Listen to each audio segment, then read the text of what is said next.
Good afternoon and welcome to NASA's Johnson Space Center for our Crew News Conference today. I am joined in studio to my left by Crew-8 Commander Matt Dominic, Crew-8 Pilot Mike Barrett, Crew-8 Mission Specialist Jeanette Epps, Crew-8 Mission Specialist Alexander Grabankin, and Soyuz MS-25 Flight Engineer Tracy Dyson. We will be taking some questions from here in the room and through our phone bridge, but before we get started, we will open it up with some opening remarks. Mike, take it away. Thanks very much, Courtney. First of all, it's a real pleasure and a great honor for us to be here, both as a crew, as some of you know we kind of enjoy being together, but also with y'all. This traditionally marks an inflection point in our preparation for spaceflight, where we have finished a really brisk training flow, a very busy one, and now are deemed spaceflight ready. And it gives us a chance to pause and to think about all the people, the large community that helped get us and our spaceships ready to go. It also makes us think about the responsibility, the very serious responsibility of running the International Space Station, which the world has built. We accept that responsibility with humility and respect. We will carry a lot of our community with us when we get up there, and we are really looking forward to our respective launches on the Dragon and the Soyuz. So welcome. We would like to welcome you as well. It is not lost on us that today is the day of remembrance. We really thank NASA for keeping this tradition going. This is a chance for us to honor our fallen space brothers and sisters and to really reflect on the purpose of the exploration effort. And it also gives us a chance to affirm that purpose and to muddle forward with determination, with ferocity, with real seriousness. But we do it in a way that relentlessly identifies these risks and manages them to the best that we can. And keeping this day of remembrance ensures that that mindset is baked into NASA's DNA in everything we do. So I thank the agency for keeping this day sacred to us. With that, I'd like to open it up to the floor, and we are here for you. All right, thank you, Mike. We will start with our first question on the phone bridge from Marcia Dunn with Associated Press. Hi, I'm hoping you could hear me. For Jeanette, you should have flown years ago on a Soyuz, then you got assigned to a Starliner, now a Dragon. Did you ever think you might never fly? And how did you keep your morale up through all this and manage to persevere to be here today? Thank you.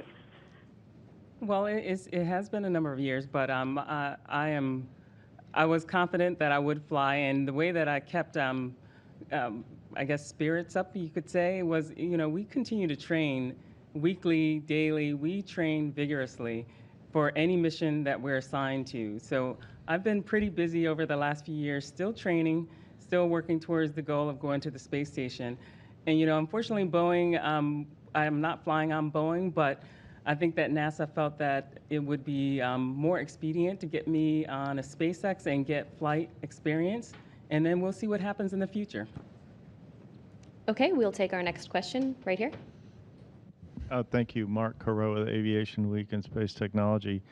I don't know if you have any spacewalks planned, but that's always drama and something to deal with. But maybe you could kind of summarize that, or if not, maybe there's some other maintenance thing on your agenda that you really want to take care of and put some focus on. Thank you.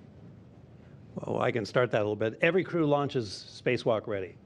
You never know when something is going to cough up a fur ball on the outside of the station you might need to go out and fix.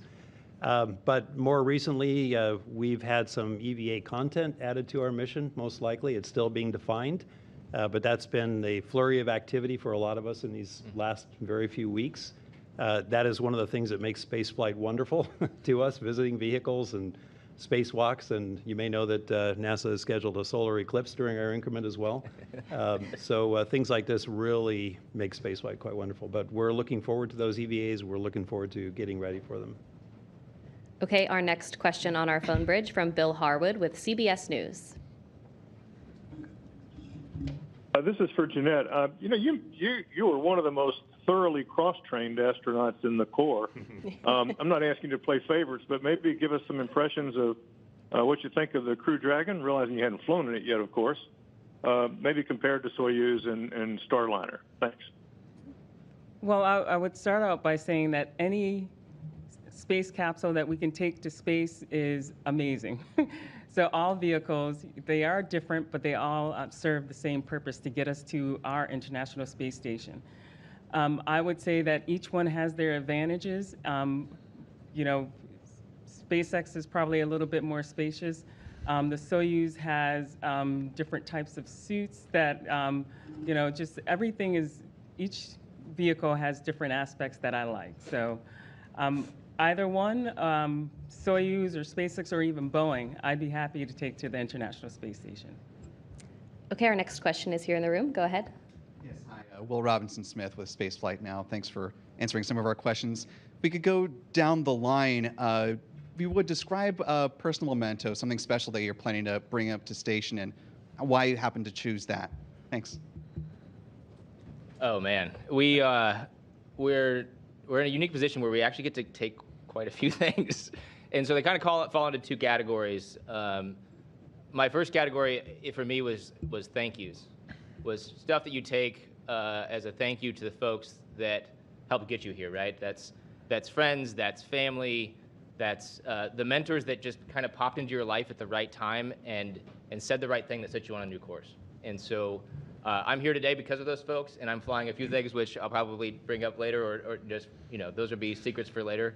And then also things for family, right? And for me, one of those items is a really important part of my childhood was time, fuel, distance, which came to help me later in life.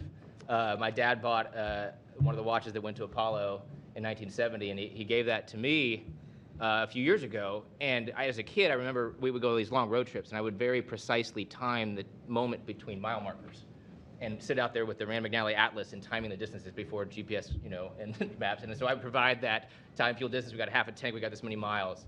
And so now that watch is going to space station, it's going to orbit the Earth for me, and maybe I'll time a few things with it.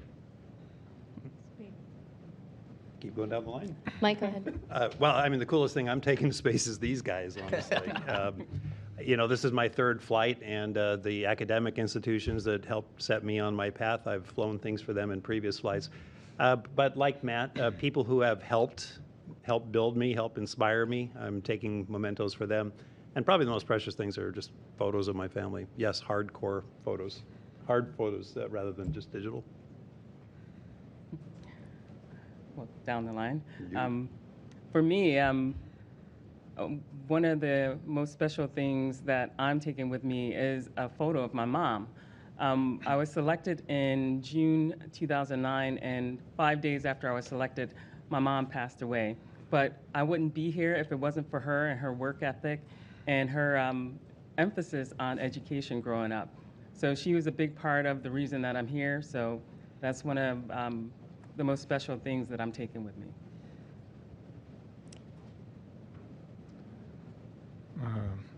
Я с собой на борт решил взять также фотографии. Это, конечно же, будут из семейного архива. So I decided to take with me some photos from family archive. Также есть и часы, и еще кое-какие вещи, которые так или иначе бы мне напоминали о моей малой родине и о моих каких-то предпочтениях вообще по жизни.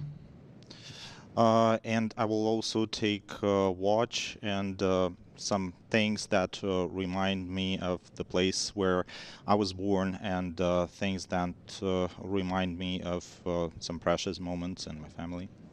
Да, ну и некоторые вещи, конечно, там будут, которые мне будут необходимы для проведения каких-то определенных, может быть, экспериментов, но это уже более такая тема, которую не стоит для данного мероприятия.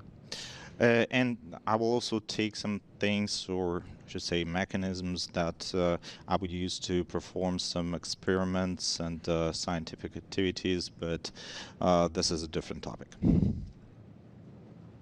Okay, Tracy. I think for me, the most unique thing that I'm taking is a journal. And that journal flew with me on my previous mission on Expedition 2324. And in that journal, I made lots of notes about what was going on and what surprised me, and most notably the day-to-day activities surrounding the EVAs that I did. And since then, I had been filling it with reminders to myself when I had the clarity of mind and wanted to remember these things when I was up in space. And it's also filled with letters and pictures from family and close friends. And so I think that's about the only real unique thing that I'm taking with me in space. Traveling light. Okay, our next question comes from social media. The Crew-8 patch is the coolest. How was it designed? Way to go. Matt, this is a good one for you. I appreciate it. It was a team effort. It took some time. I'm a system engineer and thus wrote a very general requirements and passed them on to a great artist who was able to help us put it together.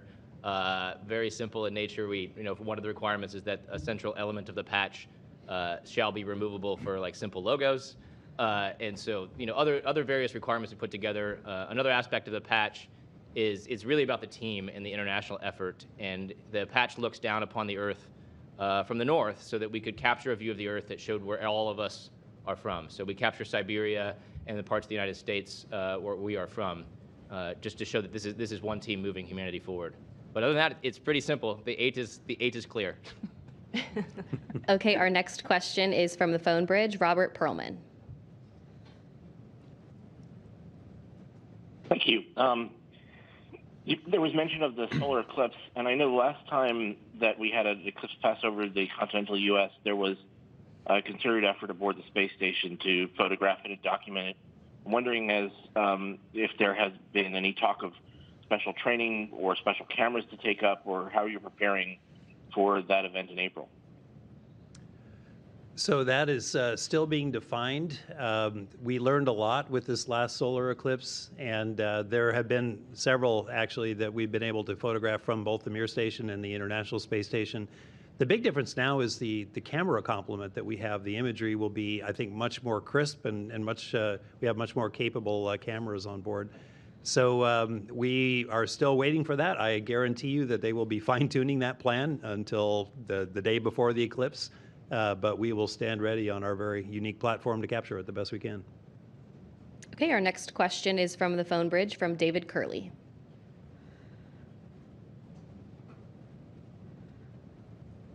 Thank you very much. Tracy, I don't want to invade your privacy, but you talked about your journal.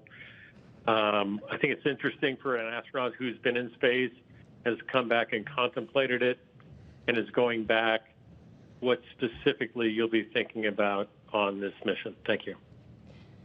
Oh, wow. I don't know how to put that into a nutshell.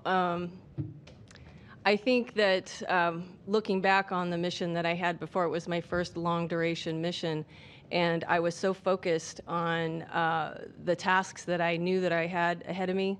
And I think that looking back on that, there's a lot of personal growth that happens when you live in space for 6 months, and with all your other personal life on the Earth happening at the same time. I was newly married, and my husband was in the military, deployed on a ship, and my parents were living in California and going through life, and I just wasn't ready to divide my attention between all three activities. And I think this time I'm going with a little bit more clarity on who's at home, and my husband's not on a ship anymore, and he's at home helping to take care of our family. And so, yeah, just without going into too much personal life, my journal is just full of reminders of my faith and who I serve. It's not myself. It's God, and it's my crewmates. It's this International Space Station and all of the hundreds of thousands of people on the ground that are invested in it. Okay, our next question is from Gabriel on Instagram. What experiments will you be conducting in space? There are so many experiments we do. We have multiple centers. We've traveled all over the world, setting up to operate experiments. When people ask, what is it you do? I try to boil it down to something simple. I'm a mechanic, right? I've got to fix the space station when it breaks, and I'm a lab technician.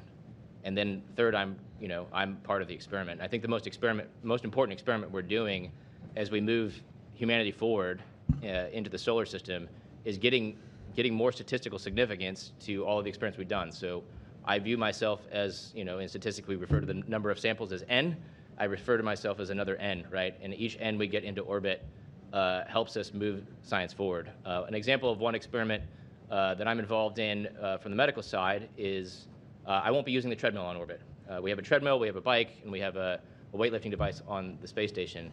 And to me, a treadmill takes up a lot of space, and flying in space, having a mass is a penalty that you have to lift off with fuel and move around wherever you're going. And so a treadmill takes up a lot of space, and there's a hypothesis out there that maybe we could do without a treadmill and only use other devices and still not have bone loss or other impacts. So that's just one example of all of the science we're going to be doing. Okay, our next question is on the phone bridge from David Denault. Hey, my question is for the Space Commander, Matthew Dominic. How was it decided? Did you all draw straws with your names in a hat to decide that Steve Dyson, your flight engineer, would be on the Soyuz MS-25 spacecraft? Did we all draw straws? No. Oh, you mean about how we were assigned? It's like, oh yeah, Tracy drew straws. We all no. That is a task that occurs at the CB chief, or assume about CB. That makes no sense. That's our mail code. We refer to everything here by a mail code for some reason. The chief of the astronaut office, and then above, sit down and find groups of people that they think work well together based upon their diversity of experience. And then one day you get a phone call. So that's about our insight into the process. And what he's actually saying is that because I'm by myself, that I can't work with it. Is that what you're saying? I very much enjoy working with Tracy. We trust Tracy to work loaded by herself. I need lots of supervision. That's true. I want to emphasize, though, that who flies on the Dragon, who flies on the Soyuz is kind of akin to what commuter car you're taking to work. We are Expedition 71, and that is just a couple of days out of a 189-day nominal mission where we're going to be working together up there. So it's a great question, but really it's the overall team that we have on Space Station that really counts. We're not wearing Crew-8 shirts and 71S shirts. Right. We're wearing Expedition 71 shirts for a reason. We're one team. Right. Okay, our next question is from the phone bridge from Robert Perlman.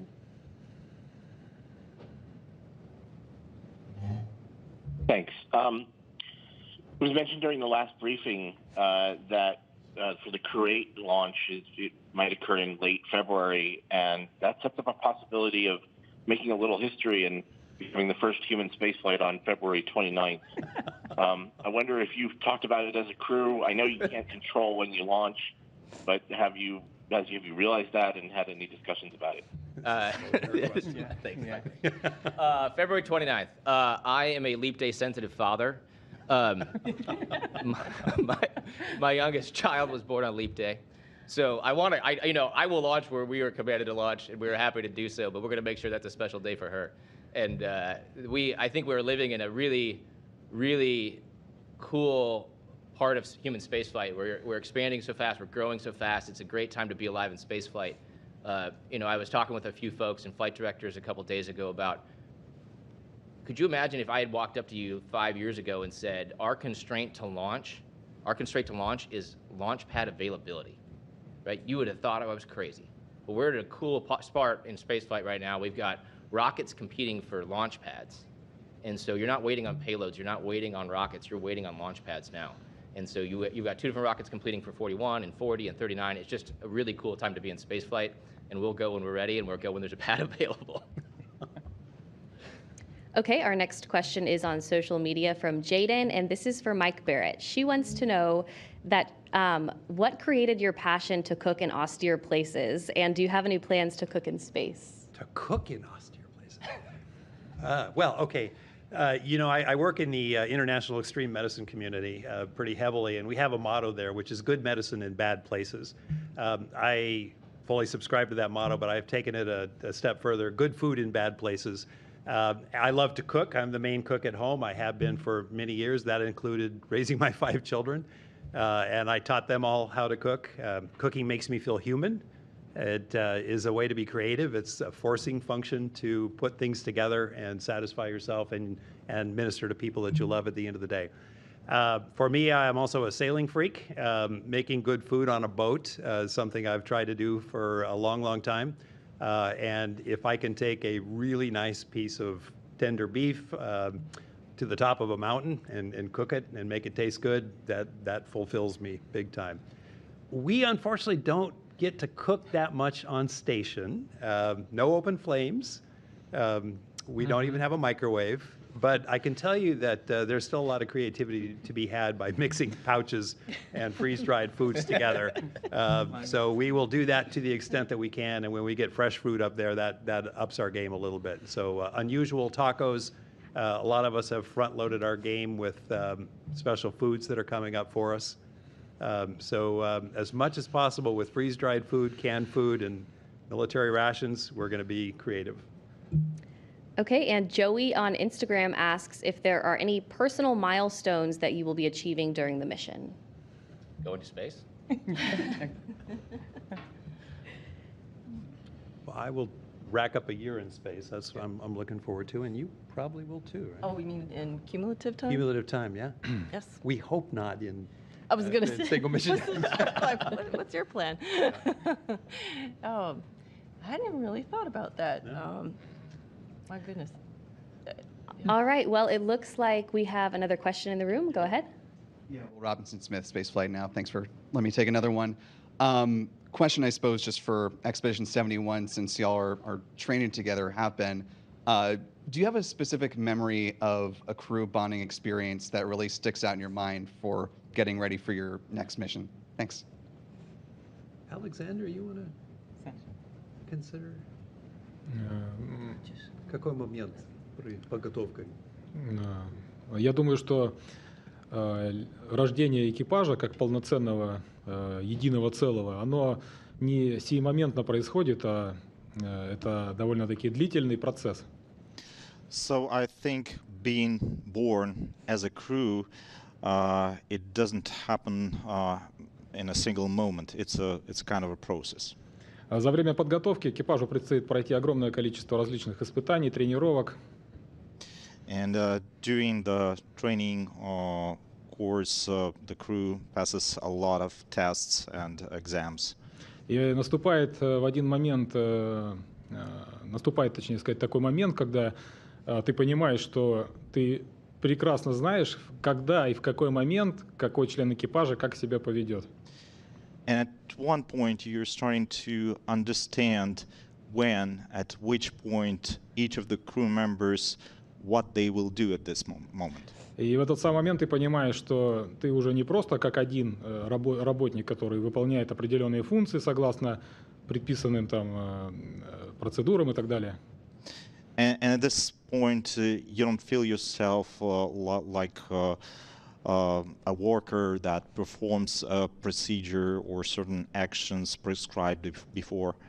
И вот именно, наверное, в этот момент ты понимаешь, что в этот момент рождается уже экипаж. Это как единое целый организм, который способен противостоять любым моментам и работать вместе. And at this point, you understand that a crew was born as a whole organism able to withstand any challenges or difficulties. Ну и, конечно же, наступает момент, когда ты абсолютно полностью доверяешь своим соэкипажникам, всем членам экипажа, и это очень хорошо сказывается и на атмосфере внутри экипажа, и на общих вещах, которые мы должны делать вместе. And at what point you understand that you trust all and each and every one of your crewmates, and you are able to achieve a lot together. Могу от себя добавить, что я точно знаю и уверен, что мне попался очень хороший экипаж. And just from myself personally, I'm confident that I'm getting the best possible crew. All right, well, that's a great note to end on, and that is all of the questions that we have for today. Thank you all for joining through our various platforms today to ask questions. We'll see you next time.